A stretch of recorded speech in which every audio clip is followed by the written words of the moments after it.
शरद पवार यांच्या नात आणि खासदार सुप्रिया सुळे यांच्या कन्या रेवती सुळे या सारंग लखानी यांच्यासोबत विवाहबद्ध होत आहेत। त्यामुळे हे सारंग लखानी नक्की कोण आहेत आणि ते ज्या कुटुंबातून येतात त्या लखानी कुटुंबाची नक्की पार्श्वभूमी काय आहे याबद्दल अनेकांना उत्सुकता आहे। एव्हाना ही माहिती बऱ्यापैकी सगळ्यांपर्यंत पोहोचलेली आहे की या लखानी कुटुंबियांचे वेगवेगळे उद्योग आणि व्यवसाय आहेत। मात्र हे लखानी कुटुंब गेल्या अनेक पिढ्यांपासून राष्ट्रीय स्वयंसेवक संघामध्ये देखील सक्रिय राहिलेलं आहे। ही माहिती देखील तेवढीच महत्त्वाची आहे।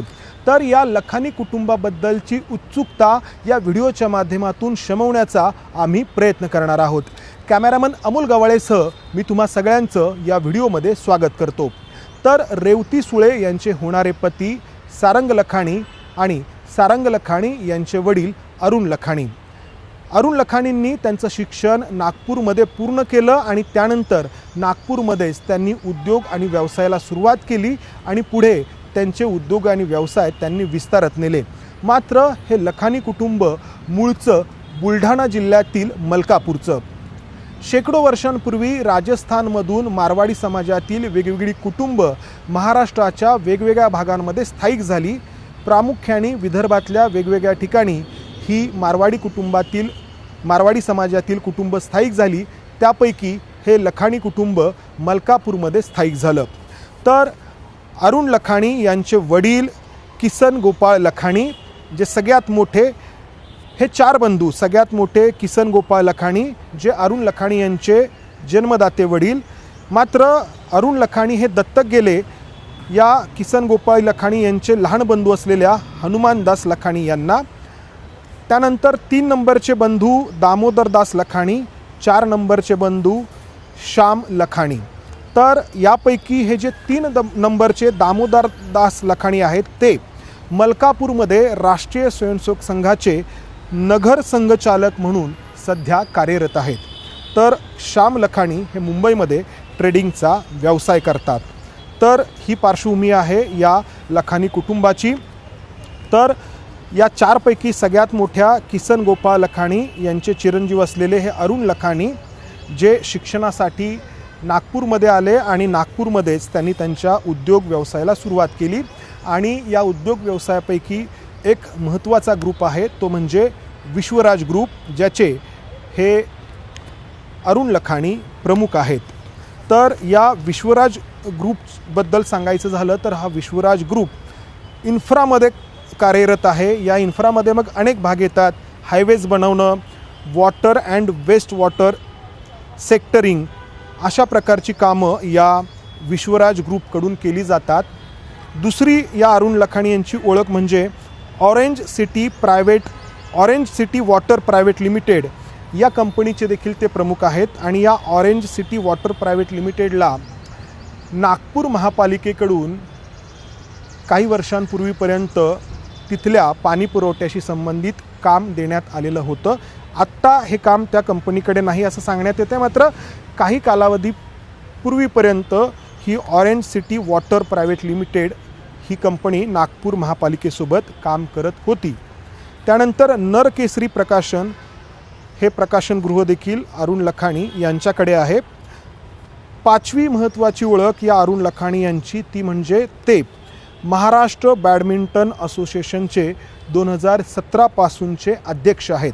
आणि या बॅडमिंटन असोसिएशनची जी राष्ट्रीय स्तरावरची संघटना आहे बॅडमिंटन असोसिएशन ऑफ इंडिया, या राष्ट्रीय स्तरावरच्या संघटनेचे ते खजिनदार आहेत।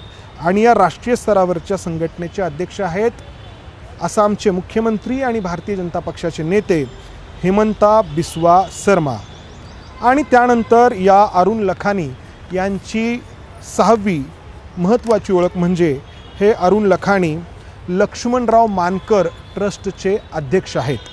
आता लक्ष्मणराव मानकर कोण हे या ठिकाणी सांगायला हवं। तर लक्ष्मणराव मानकर हे राष्ट्रीय स्वयंसेवक संघाचे अगदी पहिल्या पिढीतील सक्रिय असे नेते राहिलेले आहेत। आणि राष्ट्रीय स्वयंसेवक संघाबरोबरच लक्ष्मणराव मानकर यांनी जनसंघाच्या माध्यमातून राजकारणात देखील प्रवेश केला होता। आणि त्यानंतर जेव्हा भारतीय जनता पक्षाची स्थापना झाली तेव्हा ते भारतीय जनता पक्षामध्ये देखील सक्रिय राहिलेले आहेत। लक्ष्मणराव मानकर हे राष्ट्रीय स्वयंसेवक संघामध्ये काम करत असताना जेव्हा जनसंघाची स्थापना झाली तेव्हा निवडणुकीच्या राजकारणात उतरले आणि त्यांनी बुलढाणा जिल्ह्यातील आमगाव विधानसभा मतदारसंघातून 1962, 1967 आणि 1972 अशा 3 विधानसभेच्या निवडणुका लढवल्या। या 3 पैकी 1967च्या विधानसभा निवडणुकीत ते निवडून आले, इतर 2 निवडणुकांमध्ये त्यांना यश मिळालं नाही। त्यानंतर 1977 साली झालेल्या भंडारा लोकसभा मतदारसंघाच्या निवडणुकीमध्ये ते खासदार म्हणून निवडून आले। 1977 ते 1980 या कालावधीमध्ये हे लक्ष्मणराव मानकर भंडाऱ्याचे खासदार म्हणून कार्यरत होते। त्यानंतर 1980 आणि 1985 साली झालेल्या लोकसभेच्या निवडणुका देखील त्यांनी लढवल्या, मात्र त्यामध्ये त्यांना यश आलं नाही।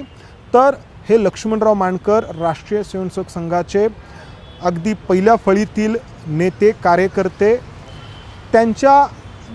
ते निवर्तल्यानंतर, त्यांच्या निधनानंतर राष्ट्रीय स्वयंसेवक संघाने त्यांच्या नावाने ट्रस्ट स्थापन केला। या ट्रस्टच्या माध्यमातून आमगावमध्ये आणि वेगवेगळ्या ठिकाणी शैक्षणिक संस्था चालवल्या जातात। त्याचबरोबर त्या भागातील आदिवासी समाजासाठी वेगवेगळ्या उपक्रमांच्या माध्यमातून हा ट्रस्ट काम करतो आणि या ट्रस्टचे प्रमुख आहेत अरुण लखानी।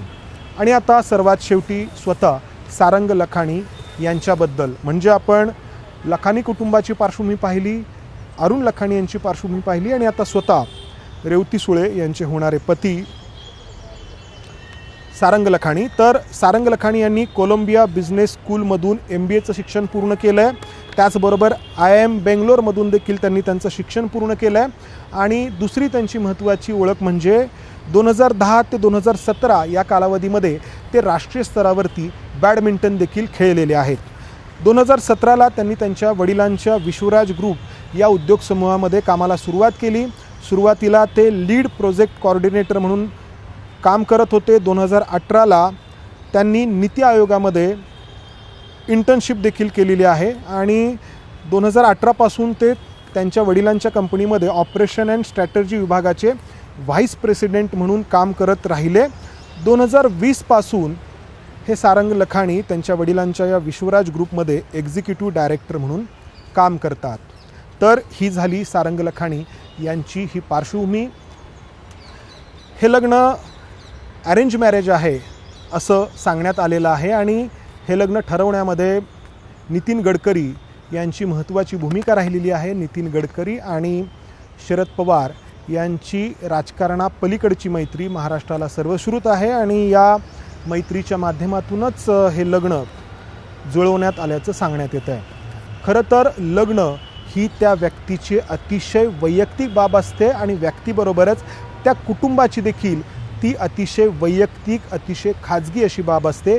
इतरांनी त्याबद्दल चर्चा करण्याची अजिबात गरज नसते किंवा तशी चर्चा करण्याचं कारणही नसतं। मात्र इथं ही लखानी कुटुंबाची पार्श्वभूमी यासाठी सांगणं महत्त्वाचं आहे कारण ही सर्व कुटुंब महाराष्ट्राच्या सार्वजनिक जीवनामध्ये गेल्या अनेक वर्षांपासून कार्यरत आहेत। मग पवार कुटुंब असेल, सुळे कुटुंब असेल किंवा हे लखानी कुटुंब, आणि सार्वजनिक जीवनात कार्यरत असताना या प्रत्येकाचे संदर्भ देखील आहेत कार्यरत असण्याचे। हे संदर्भ सांगण्याचा या व्हिडिओच्या माध्यमातून हा प्रयत्न होता। कॅमेरामन अमोल गवाळेसह मी इथेच थांबतो। धन्यवाद। ABP माझा, उघडा डोळे बघा नीट।